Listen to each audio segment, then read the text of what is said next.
देखो सेक्शन 2 और lesson 1 new light English translation. Now we are going to start some basic grammar. ठीक है, कुछ मूलभूत ग्रामर हम बस जानेंगे, कोई मतलब इसमें हार्ड एंड फास्ट रूल जानने की आवश्यकता नहीं। ठीक है, समझ में आ गया। इसमें सबसे पहले में है कि यूज ऑफ इच, एम और आर। ठीक है, कुछ एग्जाम्पल्स दिए गए हैं, जैसे मैं एक प्रकाशक हूं, आई एम अ पब्लिशर। ठीक है, वह एक लेखक है, ही इज एन ऑथर। आप ईमानदार हो, यू आर ऑनेस्ट। ठीक है, मैं व्यस्त हूं, आई एम बिजी। वह एक होनहार बालक है, he is a promising boy. ठीक है, वह एक निपुण नर्तकी है, she is an expert dancer. मेरी किताबें अलमारी में है, my book are in the almirah. ठीक है, ये सब सारे एग्जाम्पल्स दिए गए हैं। ठीक है, जिसमें कि इज, एम और आर का यूज हुआ है, प्रयोग हुआ है।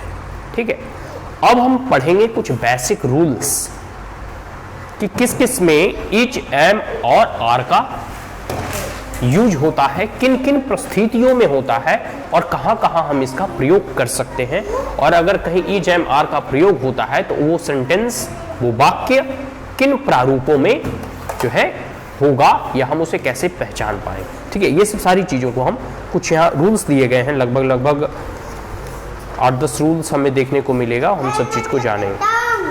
ठीक है, तो जैसे देखो The words is, am, are used in present tense। अच्छा, टेंस के बारे में तो अभी देखो टेंस पढ़ाए नहीं है, मैं बेसिकली नहीं पढ़ाया हूँ। अगर जानते हो टेंस के बारे में तो बताओ, कुछ क्या पता है टेंस के?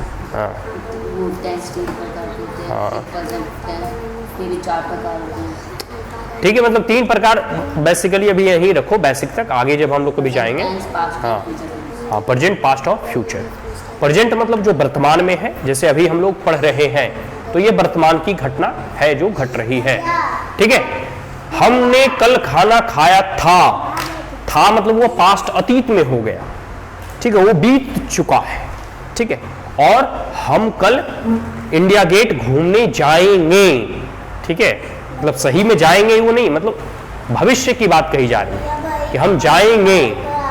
ठीक है, ये बात समझ में आई? तो ये भविष्य की बात कही जा रही है। तो प्रेजेंट, पास्ट और फ्यूचर, ये 3 टेंस हो गया।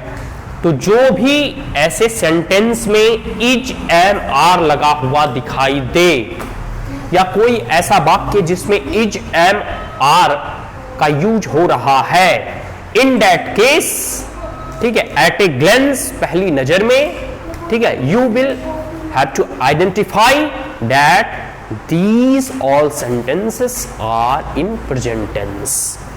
ये जो तमाम वाक्य हैं वो वर्तमान काल के रूप में या प्रारूप में दिखाई देते हैं। समझ में आ रहा है तन्या? जिसमें इज, एम, आर ऐसे कोई भी सेंटेंस मतलब वाक्य में लगा रहे, ठीक है, वो वर्तमान काल का वाक्य होगा। जैसे इसमें कई उदाहरण दिए गए ना। ठीक है, आई एम अ, पहला ही उदाहरण क्या है? Publisher. I am a publisher, am लगा हुआ है तो वर्तमान में है। ठीक है, वह एक लेखक है, ही इज एन ऑथर। ठीक है, समझ में आ गया? इसमें इज लगा हुआ है। आगे है कि तुम जो है यहां है व्यस्त हो, तो यू आर बिजी। ठीक है, तो यहां यू के साथ आर लगा हुआ है। समझ में आ गया?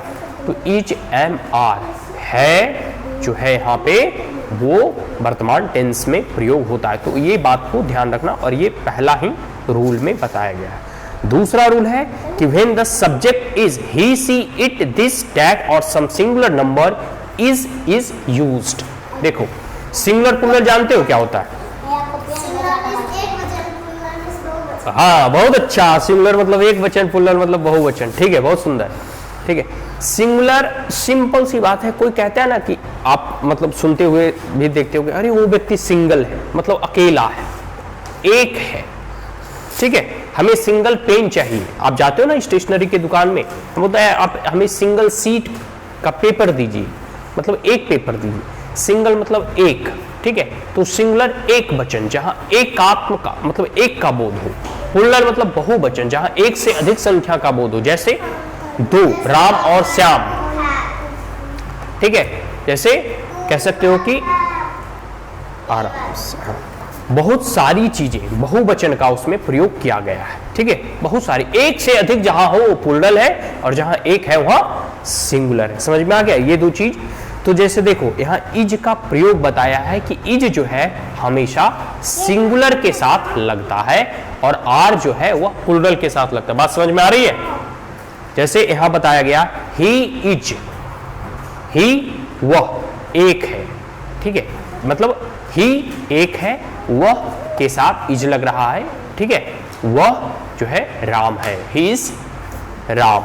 ठीक है, ही के साथ, सी के साथ, इट के साथ, दिस के साथ, डैट के साथ, और कोई सिंगुलर नंबर हो, जैसे एक हो गया। ठीक है, तो ऐसे सारे जो है सब्जेक्ट के साथ इज का प्रयोग होता है। समझ में आ गया? तीन ही चीज पढ़ रहे हैं हम लोग, इज, एम, आर। तो इज जो है सिंगुलर के साथ प्रयोग होता है वर्तमान काल में। ठीक है, अब आगे है एम, किसके साथ प्रयोग होता है? एम, ए एम, आई के साथ, सिर्फ आई के साथ। ये सबसे सिंपल याद रखने का तरीका है कि आई के साथ ही सिर्फ एम का प्रयोग होता है। तो इसमें तो कोई दुविधा ही नहीं होना चाहिए, कोई दिक्कत तो नहीं होना चाहिए, आई के साथ एम का प्रयोग होता है। ठीक है, and when the subject is any of these, you, we, they and some plural number are is used. देखो हमने सिंगुलर में क्या पढ़ा था?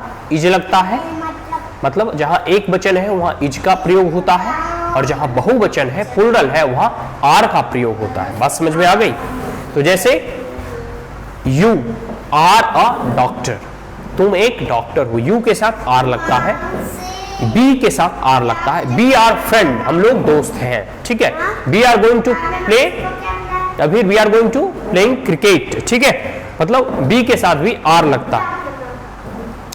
और आगे है दे और सम प्लूरल नंबर, दे के साथ भी और सम प्लूरल नंबर के साथ भी। ठीक है, दे मतलब दे आर फ्रेंड। ठीक है, या दे आर थिप, वो लोग चोर हैं। मतलब चोरी तो सब मिलके ही करता है ना, दो चार लोग मिलके। तो मतलब एक प्रकार से, मतलब चोर का मतलब उदाहरण दे रहे हो, कहने का मतलब है यहाँ बहुत सारे देखो एग्जाम्पल दिए गए हैं। ठीक है, तो उसमें आप देखना, तो इसमें यू, बी, दे और प्लूरल, जैसे Ram, Shyam and Gopi are mutual friends. ठीक है, मतलब राम, श्याम और गोपी जो है साझा मित्र हैं। ठीक है, तो मतलब एक से अधिक दोस्त हो गए, एक से अधिक नाम हो गया, तो ये प्लूरल है और बहुवचन है। बात समझ में आ गई? इसमें कोई दिक्कत? आज यही रहने देते हैं, क्योंकि ज्यादा फिर दिमाग में अटाऊंगा तो अटेगा नहीं। तुम लोग देखो एक्सरसाइज पहला अगर बन सके तो बना के लाना, नहीं तो इसके कुछ जो एग्जाम्पल्स है कम से कम 5-5 एग्जाम्पल्स लिख के लाना, जिसमें कि इज का प्रयोग हो रहा हो, जिसमें कि एम का प्रयोग हो रहा हो, और जिसमें कि आर का प्रयोग हो रहा हो। Is that clear? ऐसे कम से कम 5 एग्जाम्पल्स, चाहे देख के लिख के लाओ या अपने से बना के लाओ, मैं नहीं जानता। सेक्शन 1 में कोई एग्जाम्पल नहीं, सेक्शन 1 में एग्जाम्पल नहीं, पलटो पेज, सेक्शन 2 होगा, एक्सरसाइज 1 होगा। है उदाहरण है, आप देख लो। सेक्शन 2 में, हाँ सेक्शन 2 है, लेसन 1 है। सुन लूंगा, रुक जाओ, याद तो है नहीं तुम्हें, तुम मेमोराइज तो करती नहीं हो, सुनूंगा क्या? ठीक है, बात समझ में आ गई? 5 ऐसे उदाहरण लिख के लाना सृष्टि, और तुम भी, जिसमें कि एम का, इज का और आर का प्रयोग हो रहा हो। बात क्लियर है? तो आज यही समझ करते हैं, इसमें कोई दिक्कत? नहीं, पास्ट में तो फिर वॉज वेयर आ जाएगा, फ्यूचर में फिर विल सेल आ जाएगा, तो वो अलग चीज है, प्रेजेंट टेंस का है। भैया मैं पापा को मोबाइल पे भेज। अच्छा ठीक है, टेडी बियर, ओके भेज दूंगा। ठीक है, प्रेजेंट टेंस में ही होगा, अभी हम पास्ट और फ्यूचर नहीं पहुंचेंगे, क्योंकि पास्ट का फिर अलग रूल आ जाएगा, वॉज वेयर उसमें प्रयोग हो। समझ में आ रही है? सिर्फ वर्तमान काल का। That's all, thank you.